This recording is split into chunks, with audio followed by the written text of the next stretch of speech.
வணக்கம். Hitech news TV செய்திகள்.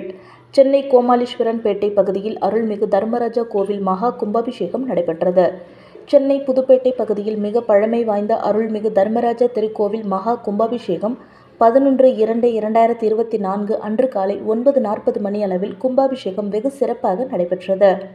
அதனைத் தொடர்ந்து விநாயகர், ராதா, ருக்மணி, கண்ணபிரான், பிரித்யங்கரா தேவி அம்மன், வியாச பகவான், திரௌபதி அம்மன், சுபத்திரை பக்த ஆஞ்சநேயர், போத்துராஜா, நாகர்கஜ வாகனம், பலிபீடம், கொடிமரம் மற்றும் உற்சவர் உட்பட அனைவருக்கும் கும்பாபிஷேகம் நடைபெற்றது. அதன் பின்னர் மகா அபிஷேகம், தீபாராதனை நடைபெற்றது.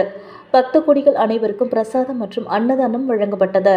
மாலை அர்ஜுனன் மகாராஜா, திரௌபதி அம்மன் சுபத்திரை கல்யாண வைபவம் நடைபெறுவதாகவும் 12/2/2024 முதல் 48 நாட்களுக்கு மண்டல அபிஷேகம் நடைபெறும் என்றும் பரம்பரை அறங்காவலர் எல். ஜனார்த்தன நாயக்கர், ஆலய அமைப்பாளர் ஜெயஸ்ரீ ஜனார்த்தனன் ஆகியோர் தெரிவித்தனர்.